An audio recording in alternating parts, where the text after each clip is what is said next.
Hello family, it's great to see you here again. You're welcome again to my video, and in today's video I'll be showing you how I'm going to make a simple dinner here in the village. So I just went to cut banana from the farm, and it was quite heavy. I really underestimated it from the cutting, so I just went to get it because it has been there for some time, and I thought, why not?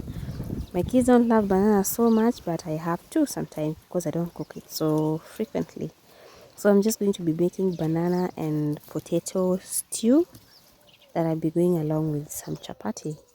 I cook chapati a lot because my kids love chapati so much.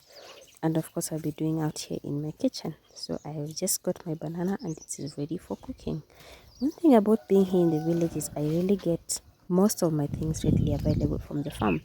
I rarely go to buy stuff from the market unless I really need to, and it's something that I can't get here on my farm. So a lot of my food supplies come from the farm, and I think I'm really grateful for that.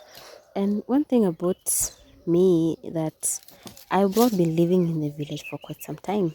I was in the city and I was really dealing with a lot of stress. I just got my kid and I really got some kind of postpartum depression.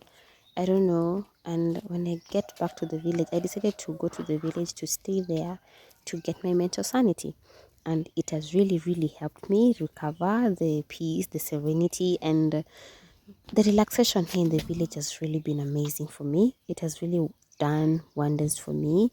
And right now here, I'm just peeling the potatoes because I'm going to be doing potatoes and banana soup, and it's going to have a lot of soup because I'm going to be making it with some chapati to go along with it.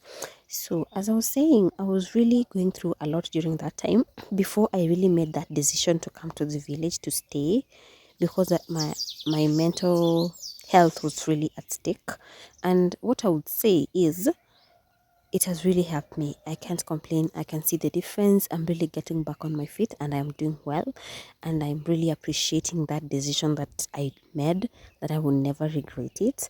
So I would really advise you, anybody, if you're in the city and it's really getting strenuous for you, there's no harm of you going back to the village. It's not as bad as people used to put it, like you're a failure, like everything in your life is falling apart. Because at the moment, I've really been doing some projects here in the village that I'm sure with time it's going to pay off. So I am really urging anybody who is really feeling that the city life is getting a toll on you, you can make this decision to pack your things and go. Because I see some people really struggling being in the city. Sometimes the job is not sufficient, especially with the high cost of living. The economy is really bad, and you find that the money you earn is very hard for you to sustain your bills and your family. And people really find it hard sorry, to make that decision to go back to the village, that you would rather struggle there, you'd rather be under a lot of stress. And for me as a mom, I made this decision because I couldn't take it anymore.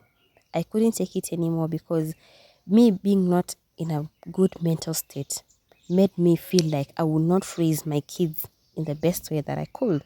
And if there's one thing I'm really committed to doing, I really want to raise my children in a way that they will really be proud of me as their mom, and they will never wish somebody else would be their mom. And all this, you can really do it with your mental stability being okay. So I was really working towards my mental wellness so that I could execute good parenthood to my children.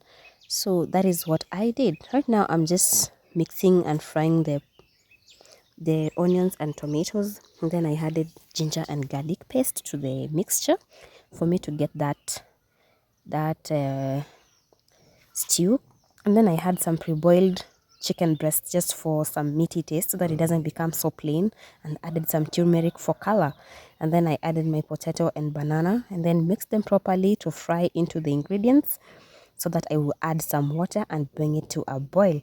And this is going to boil for around 10 minutes because you really need that water to be there, because chapatis, they are very dry, so you have to have some soup. So right now, and here in the village, I don't waste a lot of things. So I have my wastage, I take them to my goats there, because I don't have to throw it away. I have some goats here that produce some milk, So whenever I have some kitchen waste, kitchen remains, I feed them to my animals. So there is totally no wastage here in the village, and these animals are also beneficial to me, so I will feed them. So this is what I'm talking about. I get most of my things readily available here, and it is really something that has really made me not regret this decision. And I would say I would it's something that I would advise someone to do, and it's a decision that I will take any day, anytime, because if I was still in the city at this moment, I would have lost it all. I would have lost my mind. I would not have raised my children in the most proper way that I could. And being here is just peaceful. I don't have a lot of drama or anything, I just live my own life and less interaction with people because I rarely even meet people, and it has really made me get the peace that I need. And the village also, I find that some things are a bit cheap, especially because I can't farm everything. So whatever I have to buy, it is not as expensive. So I save a lot, and it has really made me able to stay away from debt, because I could really have a lot of debt right now.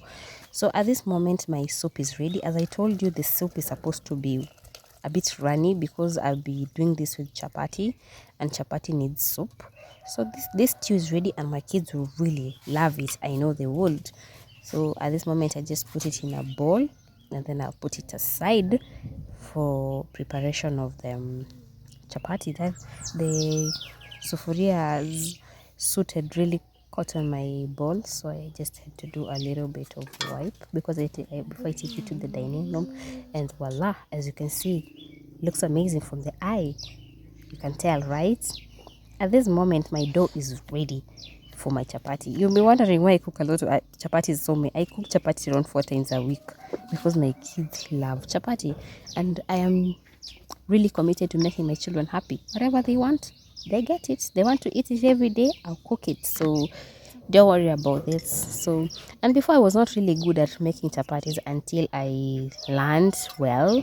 My chapatis were really hard, but because my kids love chapati, I decided to commit myself into learning how to make good chapatis. And at the moment, I can't complain. I can't say that I'm bad off. My chapatis are nice, not so good, but they're good. So I'm just making the dough into ball shapes so that I can roll them to put them in a pan and ready to cook. At this time it was getting dark because my daughter had to come to school from school at 4. Then I cleaned her. So before we take our dinner, I decided to help her with her homework first, because when she's done with homework, she can eat and sleep early. So they're just enjoying their chapatis and stew, and they're really liking it. And if there's something that makes me happy in my heart is when my children are happy. It doesn't matter how. After I fed them, then I decided to make myself some food and their dad. And thank you for watching, guys. I really appreciate